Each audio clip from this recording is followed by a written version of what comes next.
Alright, so today's project was learning how to use my sewing machine, getting to know the machine through the manual and just like trying to do really basic things. I don't know anything. Taking that spool off actually took like at least a minute. Then I put that other one on and it looked really small, which made me kind of uncomfortable because the other one like fits in really well. So I just found another big one in this big jar of thread, and I think it was like brown. Yeah, so first goal was to wind a bobbin. So sewing machines have like two sources of where the thread is coming from. So theoretically you could use like two colors at once, but apparently like you don't really do that. And so if you're gonna sew anything, you have to like get the one color. You have to get your colors set up.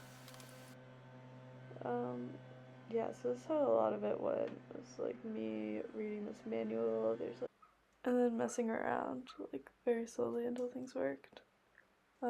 This, I did like the sound, so you guys can listen to that. I think it sounds a lot like the hand mixer in the baking video.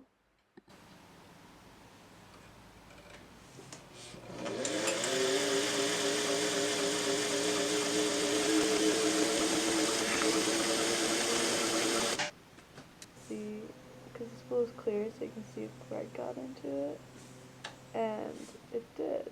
Once I turned the light on, it was like basically full. Um, but at this point, I was like, I couldn't even get it out until I unclipped that button. I think now I'm like able to get it out. And then put the needle down into the fabric. And then everything is set. This is set. Go.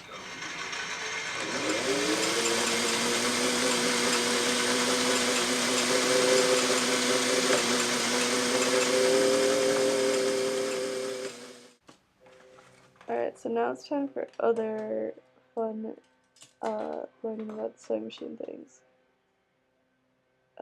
These are like different pressure feet.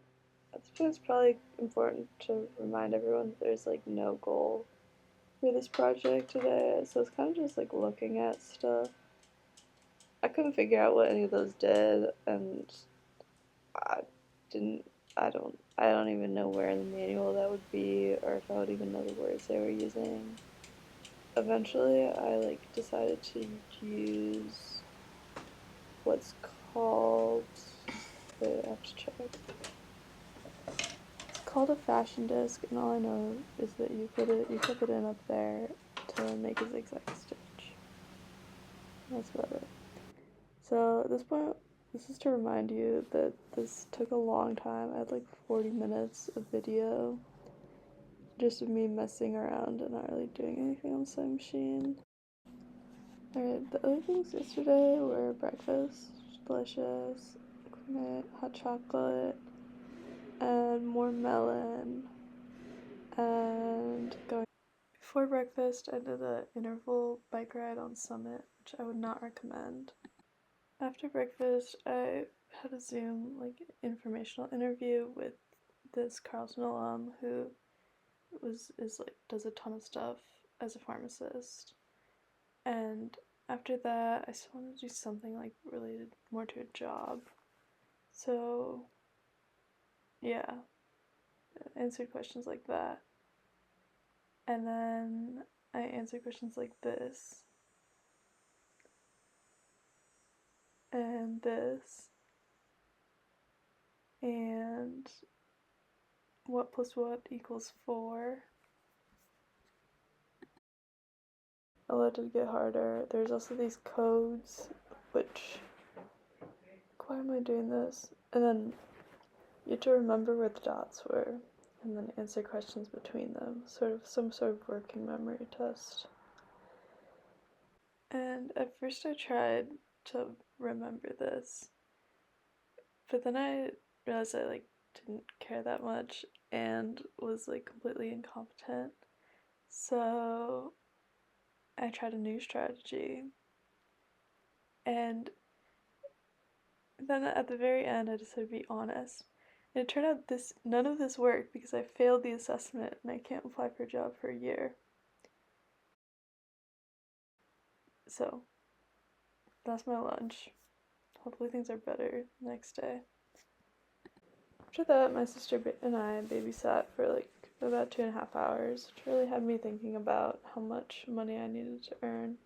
This is a pretty weird website. It does have some good advice, but it also has equations like this. The main point is that you can live for $19,000 a year. And working for 20 hours a week, like, so I do like 48 weeks out of the year, that averages out to just like $20 an hour. So, and that's what I made babysitting. Just had me thinking, I need a better job than babysitting to work less than that.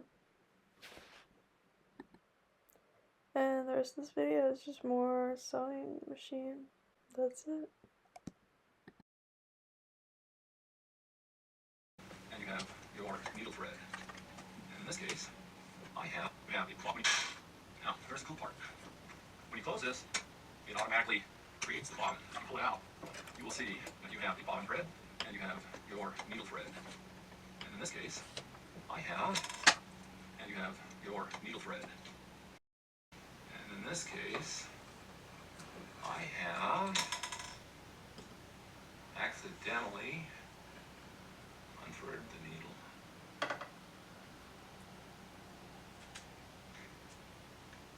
Anyway, that's the story. You know, that's how the bottom gets wound. I have some fabric here, just some light fabric, just to show you what happens.